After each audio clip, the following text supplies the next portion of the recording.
So this is the list that I'm going to perform quick shot on, and it contains 10 elements here. So you'll have index 0 to 9 because there are 10 elements. So first of all, we have to take a pivot element. Pick up a pivot element. It could be either taken as the first element or maybe the last element could be taken as the pivot.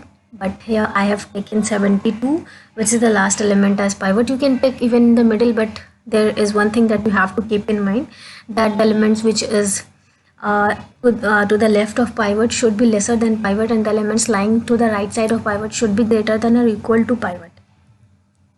So here this is the pointer, the pivot element, and then the another pointer is j, which is pointing initially at index number 0, and then we have to take another pointer that will be pointing nowhere, like on -1, because we have to interchange the values of I and j. In order to bring this pivot to its correct position, we have to interchange the values of I and j, because this is not the correct position, and we have to perform it in such a way that the elements which are lesser than pivot should be to the left side of the pivot, and the ones which are greater or equal to will lie in the right side of the pivot element. So for doing that, we need two pointers, this I and j also. J is for comparison, so whatever will be the element at the j position, that is going to be compared with 72, pivot element, that is 72. So if j is 50, it is going to compare with pivot. If j is 19, then 19 is also going to compare with 72, and 64, then 32, then 12, then 48, then 94, then 69, and then finally 81. All of the elements will be compared with 72. So let's see how things goes on here. Initially 50 is compared with 72. We have a condition here, as is 50 less than or equals to 72? Yes, 50 is lesser than 72. Then increment the value of I. Since I was -1, I will be 0 after incrementing. Being I 0 means that I is pointing at this place, 0. I was -1 here and I became 0. So now you can see I and j both are pointing at the same index. After incrementing I, we have to swap the values at I and j. After incrementing I, we have to swap the values at I and j, but I and j both are both are at the same index, so there will be no change in the array. Okay, now the next element which is compared is 19. So 19 is lesser than 72, condition is satisfied. Increment the value of I and swap the values at I and j. And I will be 1 because I was 0. So now swapping will again give no result, because no change, because both of the pointers are pointing at the same index, 19, that is index number 1. Okay, so there will be no change.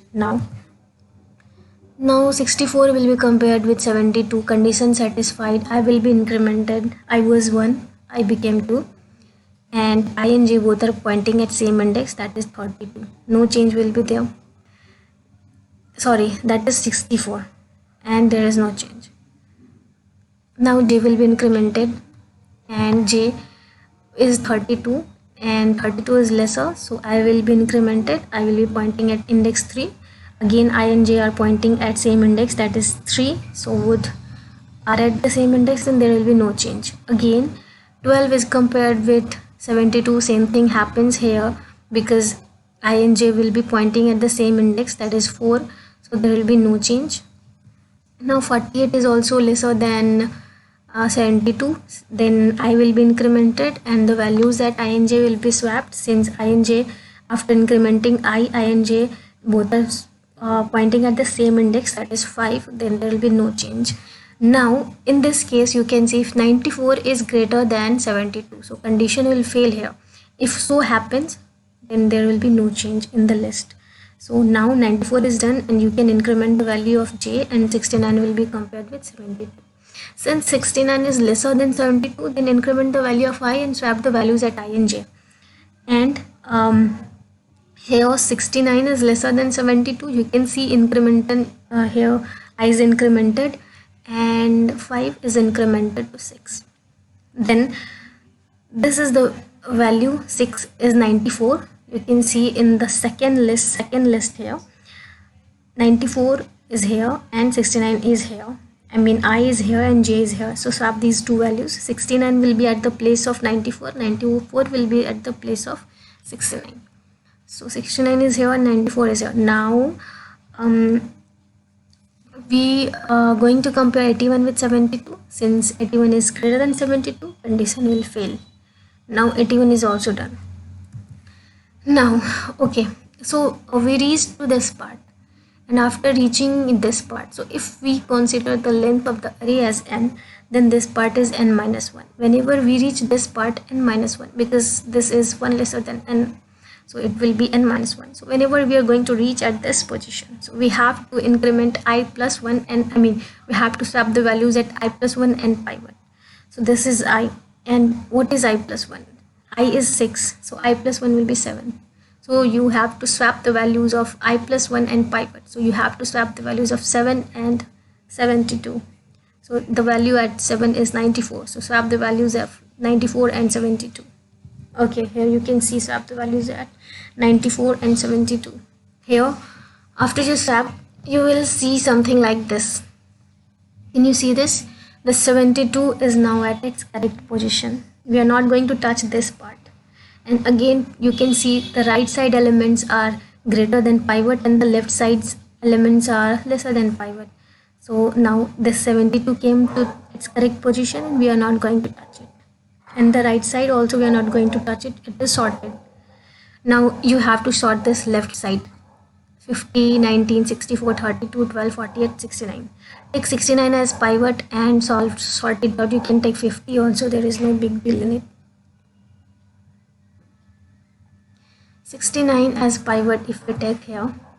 Then now 69 will be compared with, 50 will be compared with 69. Then 19 and so on. So if 50 is lesser than 69, then increment the value of I and then swap the values of I and j. Here you can see j is this and I is minus 1. 50 is lesser than 69. Yes. Then swap the values, increment the value of I and then swap the values at I and j. Incrementing I will be 0 and j is also 0. So there will be no change. Okay.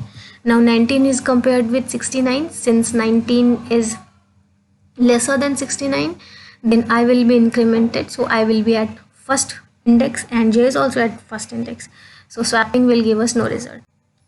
Now 64 is compared with 69 since 64 is lesser than 69. So increment the value of I and swap the values at I and j. I will be pointing at index 2 and j is also at 2. So swap the values at I and j will give no result in the final list and we are done with this. 32 will be compared with 69 since 32 is lesser than 69. Then increment the value of I and then swap the values at I and j. Again, this will be pointing at the same index. Same will be the case with the element 12 and 48. Since both the elements are lesser than 69, I and j will be pointing at the same index in each of the cases and there will be no change in the final list.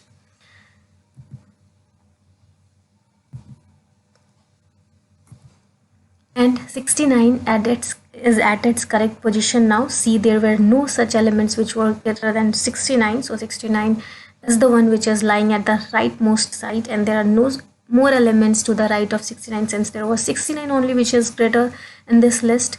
So now we are done with this part and we are not going to touch 69 now and sort the left list. Now taking 48 as pivot, I am going to sort this list and apply partitioning on it. After doing that, we'll get some list something like this and the elements here, two elements which are to the right side all are greater than 48 and the elements lying to the left side of 48 all are smaller than 48. Since 64 and 50 is not sorted, both the left and the right side needs to be sorted now. After sorting 64 and 50, the list will be 50 and 64 and the left list will be 12, 19 and 32. Since we have to take 12 as a pivot here and we'll do the same thing. So 12 will be here, 19 will be here and 32 will be here. After combining all of the list, you'll see that you have gotten the sorted list here and this is how you perform quick sort in it. So I hope it helped you.